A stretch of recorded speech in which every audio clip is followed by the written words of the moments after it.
It's just like in a disease, there's the acute stage of disease, and then there's the chronic stage of the disease. In the acute stage of a disease, one may have external symptoms like fever and maybe breaking out in spots and stuff like that. But in the chronic stage of a disease, it remains like in a dormant phase. And there may be some symptoms, but they're more internal. You see? So similarly, in devotional service, there's a stage when the symptoms are manifest and people can see them externally. And this stage is called blazing. When someone is blazing, when ecstatic symptoms are blazing, like a fire that's blazing, it's putting out a lot of flames and light, and everyone can see. That's like the acute stage of devotional service. But then there's a chronic stage where these symptoms go deep within the heart, and over a long period of time they cause changes in our heart. Our heart becomes cleansed and purified and focused on Krishna. You see?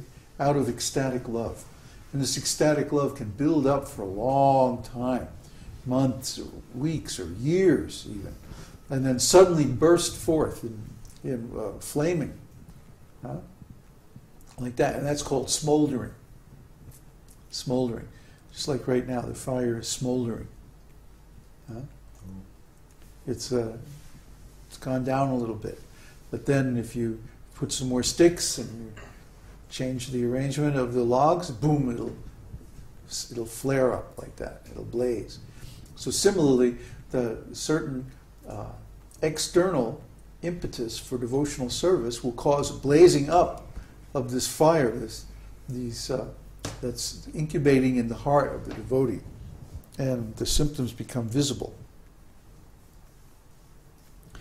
Elevation to this stage of I should mention that. Then one begins to contemplate internally on this ecstasy.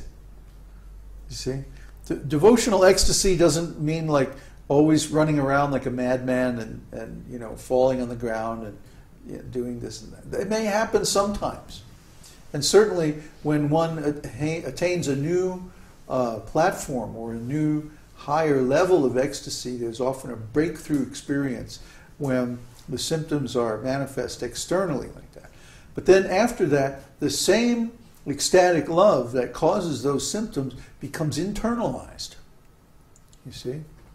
And it becomes a focus of one's contemplation over a substantial period of time. And this is called samadhi. It means a constant contemplation or constant relishing of devotional love. You'll often see a devotee just kind of off somewhere, He's deep in his heart relishing his relationship with Krishna. Elevation to this stage of ecstasy can be possible in two ways. One way is by constant association with pure devotees. The other way is by the special mercy of Krishna or by the mercy of a pure devotee of Krishna. Elevation to the ecstatic stage of life is generally attained through association with pure devotees, while elevation to that stage by the special mercy of Krishna or his devotee is very rare. The purport is that one should execute devotional service rigidly in the association of devotees, so that there will be certainty in raising oneself to that ecstatic position. In special cases, of course, there is special favor from Krishna, and although we should always expect that, we should not sit idly and simply wait for Krishna's special mercy. The regular duties must be performed. It is just as when sometimes it is found that a person who has never attended school or college may be recognized as a great scholar, or an honorary degree from great university may be offered to him.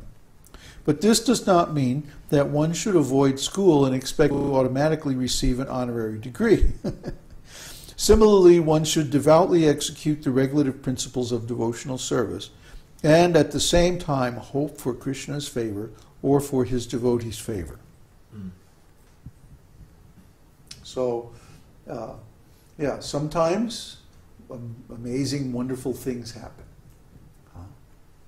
But we shouldn't expect to be the exception. We should, instead, we should expect to be the rule. And the rule is that one advances in devotional service very gradually, over a long period of time, by association with pure devotees. That's the normal process. And occasionally, there's an exceptional process where one gets special mercy, special blessing. Maybe he has to execute some special service or some extraordinary difficult task for Krishna. And so he gets Krishna's mercy, or he gets the mercy of a pure devotee to accomplish this special task. We have little experience of that. An example of rising to the stage of ecstatic love by executing the regulative principles of devotional service is given in the life story of Narada, which is described to Vyasadeva in Śrīmad-Bhāgavatam. Narada tells there of his previous life and how he developed to the stage of ecstatic love. He was engaged in the service of great devotees and used to hear their talks and songs.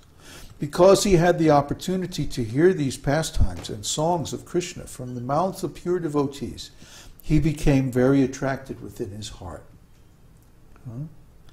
Because he had become so eager to hear these topics, he gradually developed within himself an ecstatic love for Krishna.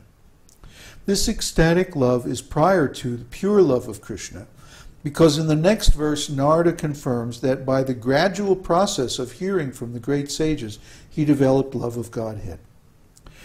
In that connection, Narada continues to say in the first canto, 5th chapter, verse 28 of the Bhagavatam, "First, I passed my days in the association of the great sages during the rainy autumn season. Every morning and evening, I heard them while they were singing and chanting the Hare Kṛṣṇa mantra, and thus my heart gradually became purified.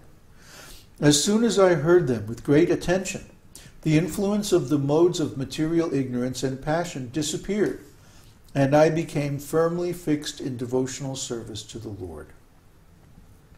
So this is why we do these webcasts.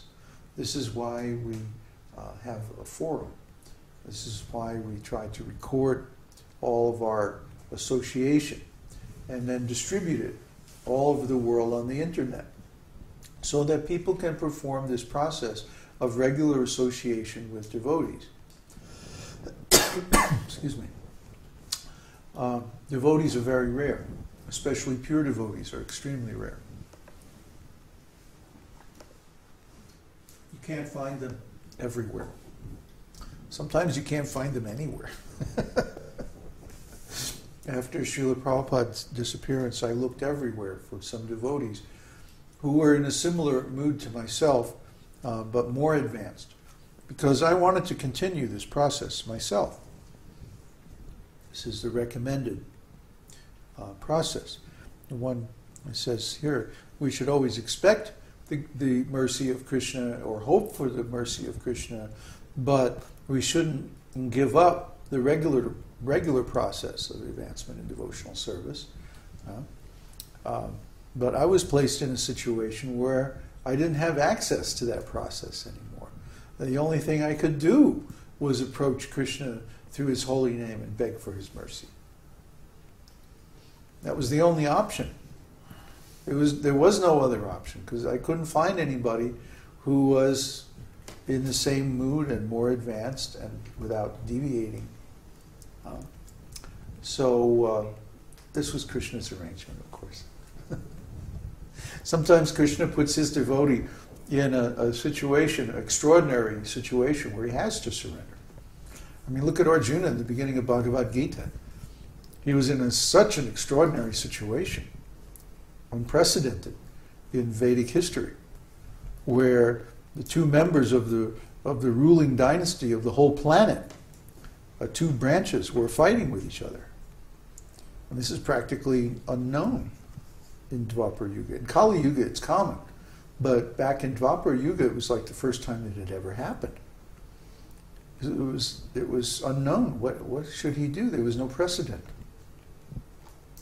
So he approached Krishna, and Krishna gave some special instructions, and after that everything was clear. You see? So sometimes we have to do. There are practical examples of how one can develop to the stage of ecstatic love simply by the association of pure devotees. It is essential, therefore, that one constantly associate with pure devotees who are engaged morning and evening in chanting the Hare Kṛṣṇa mantra. That's what we're doing here. In this way, one will get the chance to purify his heart and develop this ecstatic, pure love for Krishna. This statement is also confirmed in the 3rd canto, 25th chapter, verse 25 of Śrīmad-Bhāgavatam, where Lord Kapila says, "My dear mother, when a person is actually in a